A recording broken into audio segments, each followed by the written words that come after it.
understand how to my plug talk.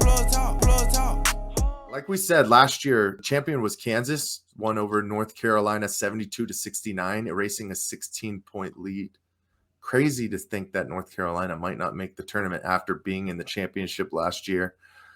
Also in the women's tournament, South Carolina, they defeated UConn 64-49, which crazy to me was actually they ended UConn's undefeated streak in title games. So Gino Auriemma, if he got his squad to the title, you basically could mark it down. It was free money for you. But last year they lost. It was actually the most watched women's finale since 2004. So the game keeps growing, and I love to see it. But of course, our favorite thing to know is, what are the odds? Who am I putting money on, right? And I got the top 5 for you. I got Houston Cougars. They're favored right now at plus 650, followed by last year's champ Kansas at plus 800.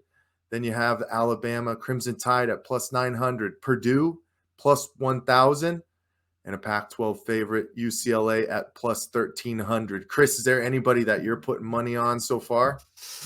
Not yet. I haven't quite pulled the trigger on it. I think if I had to put money down on a team to win it all, honestly might be UCLA for all those reasons I mentioned previously. I did, though, want to chime in real quick. I don't know if you saw this. It sounds like you might not have, but they did announce, I think it was last week, that the national championship will be at State Farm Stadium next year in Glendale. Woo! Let's go. And I was trying to look it up. I think it was 2017, 2016. It was the Final Four was here. But yeah, I would love to go to a national championship game. That would be absolutely insane. I mean, it's funny. We might have to do a special edition, off-season Tallman ticket, March Madness edition. See what he's betting on. Dude, imagine going to that game, sitting in the upper level at State Farm. Gonna have to freaking pull up double binoculars, dude. Holy smokes, man. Oh, Chris, I'm so excited for March Madness to be here. I really don't have any investment in any teams unless I put money down. We'll find out. I'm still reeling from the Super Bowl, guys. So, I'm taking my time right now. But since the tournament's here, and I'm sure we're going to be talking about it the next couple of weeks as it's continuing to go on, Chris, I did want to pass it back over to you before we transition to outlet point guard and just share some of your favorite memories from the NCAA tournament with the people. Yeah, I was feeling nostalgic today, thinking back. March is primetime basketball season. I love turning on the TV, having the games on my phone while I'm working, and just watching the most random teams play. I think it was UMBC Golden Retrievers one year made it to the Sweet 16 when they had no business. The Cinderella stories always get me.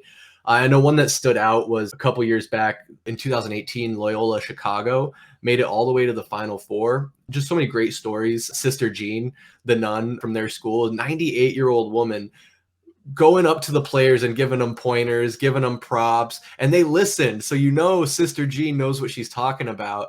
And I had to look it up. I was like, what is Sister Jean up to these days? She's still kicking. She's 103 years old, still going to games. So I don't know if Loyola Chicago is going to be in the tournament this year, but I remember that specifically was a memory that stuck with me. And I know probably for a lot of people too, because even the bettors, because they were, probably people winning a lot of money betting on them. I don't think anyone saw them in the Final Four, but the biggest March Madness memory I have, one of the biggest ones, is when in 2016, Villanova hit that insane buzzer beater. Me and Ian were at NYPD Pizza watching that game. It's crazy that I was looking back on that roster. It had Jalen Brunson, our boy Mikal Bridges, Dante DiVincenzo, and Archie Diacono. It was insane. I didn't even realize, I was watching it back today, that I think it was UNC that they were playing against in that game, and they were down by 3 points with about 12 seconds left. They bring it down, and this guy hits the craziest double clutch three-pointer I've ever seen in my life. It seemed like he was floating in midair for like 5 seconds, knocks it down, and they think they're going to overtime. They're freaking stoked. There's like 5 seconds left. And this is what we might see some similar things when we go to outlet point guard, but they didn't pressure them at all. They were fully comfortable letting them bring the ball down court, which is just insane to me because the point guard takes the contact. I don't know if they thought he was going to try and drive the lane, get it too, but the D kind of collapses on him. The guy who inbounded it ends up hitting the biggest 3-point shot of his entire life. And so that just stuck with me, and absolutely insane. The stadium erupted, the stars were out. Michael Jordan couldn't believe it. Just absolutely insane. But I got to know, Mike, what about you? You got any March Madness memories? I have two specific ones, and it's crazy to think about it. Both of these guys have been in the league for a number of years now. The two that I always think about the most are Butler's run in 2010, where Gordon Hayward had that half-court shot, just barely miss it off the bank against Duke, and they lost that national championship.